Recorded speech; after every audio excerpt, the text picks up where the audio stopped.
Vamos estar à conversa sobre diálise com alguém que tem um percurso profissional marcado por um compromisso com a nefrologia e a diálise. Falo de Jaime Tavares.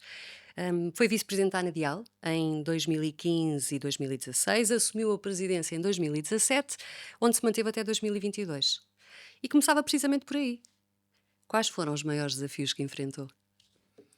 Pois, em primeiro lugar, gostaria de agradecer o convite, e felicitar a Anadial por esta iniciativa, pelos seus 40 anos, em primeiro lugar, e também por esta iniciativa de ouvir, penso que uma série de figuras e de personalidades ligadas ao meio e a esta E é esta casa? terapêutica, a esta casa e também às empresas que patrocinaram a fundação da Anadial.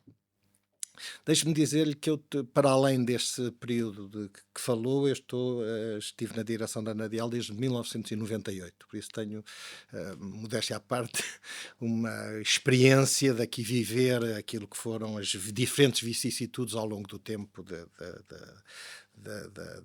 da Anadial.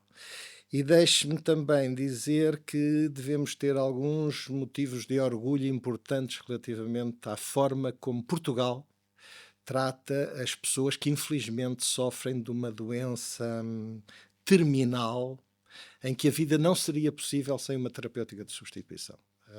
Penso que Portugal se deve orgulhar disso, porque desde muito cedo deu acesso a praticamente todos os doentes que dessa terapêutica necessitaram. A partir dos anos 80, com a pulverização de clínicas pelo país, todos os doentes em Portugal tiveram acesso a essa terapêutica. E isso não pode deixar de constituir um motivo de orgulho para todos nós, enquanto cidadãos, e também para a Anadial, que tem responsabilidades neste meio, porque representa as clínicas.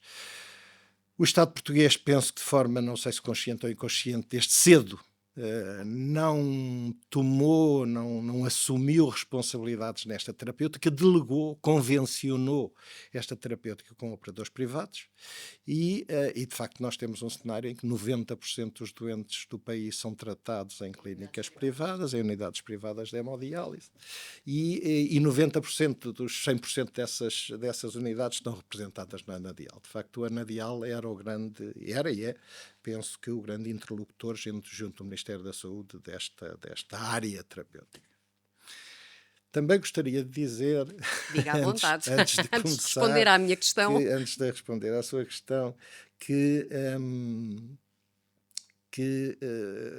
a Anadial tem tido sempre um comportamento de zelar pela qualidade do tratamento de uma forma que penso que é indiscutível. A qualidade de tratamento que se presta em Portugal é indiscutível. E ainda que o grande objetivo da nefrologia, enquanto área da ciência médica, não sendo eu médico, é evitar esta situação dramática de que haja uma lesão terminal e que obrigue para as pessoas viverem uma terapêutica de substituição.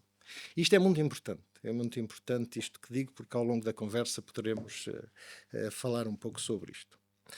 Os grandes desafios para ir diretamente à sua pergunta, os grandes desafios que tive foi naturalmente, pois não posso esconder que há aqui um problema permanente daquilo que é o reembolso deste tratamento, porque só com um reembolso justo é que é possível manter os padrões de qualidade que têm, que caracteriza o tratamento que é dado aos doentes portugueses. E neste momento o reembolso não é justo. O reembolso neste momento não me parece justo. Já quando eu tinha responsabilidades aqui na Anadial não me parecia justo e naturalmente que agora Ainda menos, não é? nem percebo muito bem como é que é possível, se quer que lhe diga, como é que é possível manter padrões de qualidade com a situação atual. Mas é importante também aqui dizemos, se me permite dizer 2 ou 3 pontos. Em 2008 há um novo paradigma em que muda-se daquilo que era o pagamento do ato terapêutico para um pagamento sobre o ponto de vista da responsabilidade, com medição de indicadores, de outcomes do tratamento, a que se chamou, a que preço compreensivo. Isso foi um longo percurso durante praticamente um ano de negociações com o Ministério da Saúde, com a responsabilidade na altura do Secretário de Estado, Dr. Francisco Ramos, em que durante praticamente um ano, como lhe disse, negociámos e chegámos a um acordo para este preço compreensivo. Foi uma negociação dura? Foi uma negociação dura, não tanto dura, foi uma negociação de interesse de todos, foi uma negociação que levou a que durante um ano estudássemos as diferentes componentes que envolviam o custo de todo o doente renal para as integrar num preço. E a grande dificuldade foi a falta de conhecimento dos diferentes componentes do custo. Havia uma área que era muito fácil, porque já estava convencionada, que era a parte da terapêutica, mas a parte da hemodiálise, do ato da sessão em si, mas depois todas as componentes que vieram a integrar o preço compreensivo, os medicamentos, os exames complementares de diagnóstico, os acessos vasculares, toda essa área foi de facto difícil de calcular. Mas conseguimos chegar a um epílogo, as coisas correram bem e chegámos a um bom preço, porque o tempo veio demonstrar. O tempo veio demonstrar que, de facto, com esse preço foi possível manter durante largos anos este preço, aliás, com um decréscimo significativo, e as coisas continuarem a fluir. Há aqui uma questão importante que neste meio às vezes se discute, que é se isto é assim. Se isto é assim, então se calhar o preço foi mal calculado e foi sobrecalculado. O que é que Pois acha? eu tenho uma opinião completamente diferente. O que na altura havia eram importantes desperdícios de custos, de gastos, que de facto a criação da responsabilidade numa entidade veio permitir uma boa gestão e permitir que ao longo dos anos, de facto, se conseguisse ganhos importantes, não prejudicando a qualidade, antes pelo contrário, porque, como lhe disse, o preço compreensivo sempre foi caracterizado pela medição dos outcomes de qualidade relativamente ao tratamento e isso permitiu, de facto, todo este tempo. Mas é importante que se diga que há um limite para tudo. E, de facto, desde 2008 até aos dias de hoje, se considerarmos que não é só a manutenção do preço, é um decréscimo real. O número não é certo, porque houve, entretanto, a entrada de mais componentes, mais serviços, mas falamos num decréscimo real na casa dos 16% a 18%, e o preço manter-se, pois é evidente para qualquer pessoa que com custos de recursos humanos na área da saúde, para além desses aspectos inflacionários que todos Claro. conhecemos, mas que principalmente os recursos humanos na área da saúde, é de facto muito difícil Que impacto é que isto a tem manutenção. realmente nas unidades? Pois eu deixei a direção da Anadial há 2 anos, um pouco mais, e há mais, isto o tempo voa. 2022, 21, estamos em em 25, 25, há 3 há anos. 3 anos, e eu acho que deve ser muito difícil neste momento gerir clínicas. Há aqui a gestão de clínicas tem, a economia de escala é um aspecto importante na gestão das clínicas, mas gerir clínicas com um número de doentes não assinalável, eu penso que é de facto extremamente difícil conseguir-se esta gestão. E de facto tenho que felicitar a forma como estes operadores conseguem fazer isso, porque penso que há uma série de estudos e é fácil compreender esta realidade até intuitivamente, quer dizer, mas penso que a Anadial se tem feito estudos a demonstrar isso mesmo. E era importante, na minha modesta opinião, criar de facto um grupo que estudasse isto, que avaliasse revisitasse aquilo que foi o preço compreensivo, não só na componente do reembolso, mas também de alguns aspectos que vieram ao longo do tempo a aparecer como não novas áreas terapêuticas, como alternativas terapêuticas que em Portugal não comparam bem. Porque é que não acha comparam. que não há interesse por parte do Estado em rever o preço compreensivo? Pois, nas reuniões que nós tínhamos com o Ministério, isto vinha normalmente este aspecto, havia sempre intenções de que deveria ser revisitado um estudo do preço compreensivo, não só na sua componente do custo e do preço, mas também de outras áreas que poderiam ser melhoradas nesta relação, e eu gostaria também de falar um pouco disso, mas o que é facto é que nunca houve oportunidade de chegarmos a um entendimento.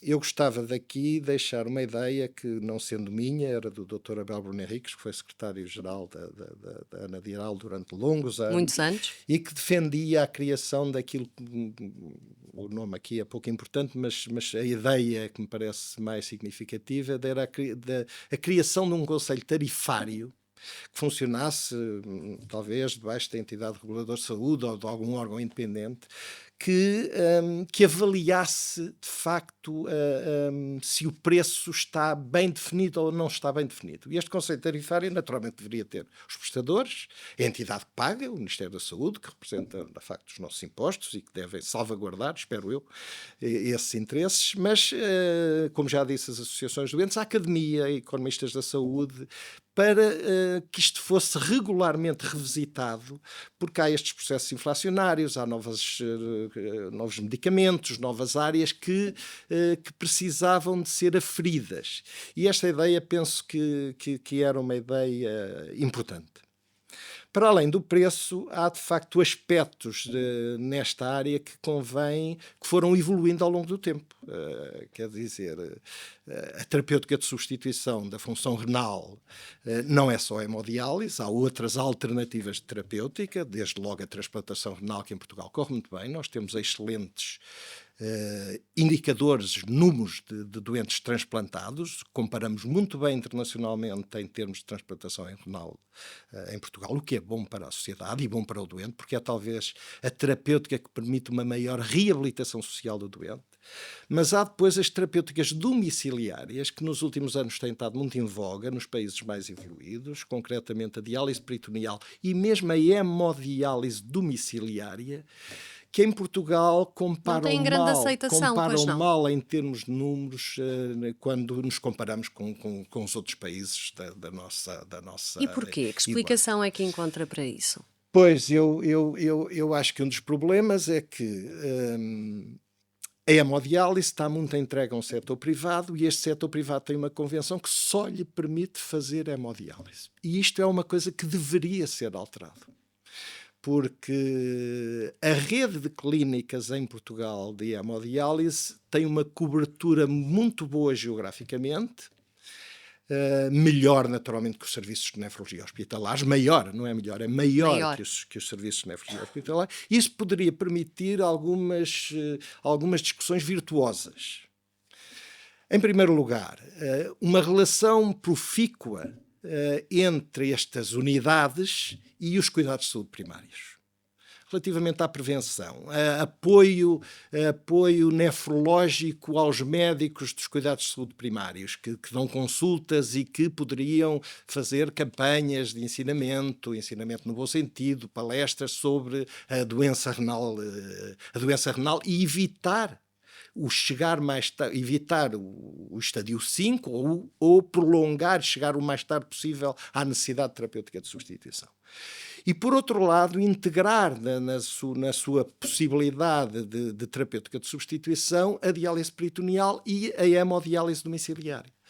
Porque isso permitiria que no percurso da doença pelo doente ele pudesse sair de uma terapêutica para a outra, sendo isso conveniente, porque hoje cientificamente, penso que estou a dizer corretamente, não se pode dizer que a hemodiálise é melhor que a diálise peritoneal ou que a diálise peritoneal É é melhor do melhor que a que a hemodiálise. hemodiálise. O que há é doentes que podem ter mais indicação para uma ou outra terapêutica, ou em determinada altura da sua percurso da doença, ter mais indicação para uma ou outra terapêutica.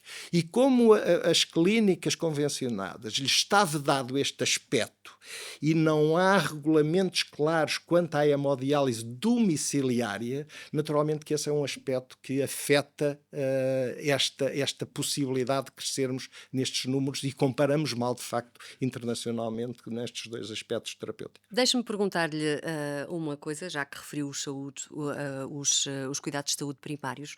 O senhor, numa entrevista a 26 de novembro de 2018, já lá vão uns aninhos, disse que não se orgulhava dos cuidados de saúde primários que tínhamos em Portugal. Queria saber Uhum. porquê e se hoje já se orgulha mais um Pois, não, bocadinho. eu devo ter dito isso em algum contexto importante, Provavelmente, claro. mas o contexto só pode ter sido, eu não me lembro não me lembro da entrevista, devo confessar, mas o contexto só pode ter sido porque nós temos outro problema aqui com a nefrologia em Portugal. Nós temos uma incidência e prevalência de doentes em terapêutica de substituição, por isso no estadio 5, na fase terminal da doença renal, em que os rins já não funcionam nada e precisamos de dar uma terapêutica de substituição muito alta. E comparamos, de facto, muito mal com quase todos os países europeus e até mundialmente. Nós temos uma posição cimeira quanto à incidência e quanto à prevalência deste tipo de doenças. E há aqui dois aspectos importantes. Ou temos aqui algum aspecto que precisávamos de estudar, e a Anadial sempre se disponibilizou, até aliás através da criação de um prémio, sempre se disponibilizou para que se fizesse um estudo profundo sobre isto, ou, de facto, os cuidados de saúde primários não funcionam bem, porque as duas grandes doenças que aportam Diabetes e hipertensão. diabetes e hipertensão têm muito a ver com a forma como são tratados nesta fase da vida, através dos cuidados de saúde primários. Eu ouvi outro dia o professor Adalberto falar de uma frase que me ficou e que penso que não esquecerei enquanto me for possível, de que há um casamento que não tem divórcio possível, que é a doença e a pobreza. Uhum. É bem verdade, mas também é bem verdade Ele que disse-o neste neste podcast. podcast é bem verdade, mas também é bem verdade que quando nós comparamos a nossa incidência e prevalência aqui com a Espanha e com regiões que comparam muito bem com Portugal, a Extremadura de Espanha, nós temos uma prevalência e uma incidência muito maiores que a Espanha. E isto é algo que tem que ter um motivo, tem que ter alguma explicação. E das duas, uma. Ou de facto nós temos alguma idiosincrasia geneticamente, algum problema que de facto a população portuguesa tem e os outros não Não têm, têm? ou de facto há aqui alguma coisa Está a falhar. ajusante que está a falhar. E é seguramente nesse contexto que eu terei dito Terá isso, dito não isto, como não é? crítica, Claro, não como evidente. crítica aos excelentes profissionais que temos e que fazem o possível para prestar os melhores cuidados de saúde à população portuguesa. Há pouco referia-se ao prémio de investigação Anadial. Era esse prémio que se Certo, estava a referir, certo, não é? É o certo. maior prémio ainda hoje de nefrologia em Portugal, não é? Certo, e tinha exatamente como objetivo estimular estudos exatamente nesta área. O porquê, porque isto nunca foi bem explicado, mas de facto o porquê da incidência, e naturalmente que a incidência provoca uma maior prevalência, porque ainda por cima nós tratamos os doentes bem, e de maneira que os doentes prevalentes vão se acumulando, o porquê de uma incidência tão grande de doença em Portugal, que, como lhe digo, comparam, que se nós virmos aqui com a Espanha, é quase o dobro. Eu penso que nos últimos anos isto tem-se esbatido, mas eu penso que isto seria necessário fazer estudos profundos, estudos com profundidade acerca deste tema. E não lhe parece que os portugueses, de uma forma geral, têm ainda um enorme desconhecimento em relação a esta doença?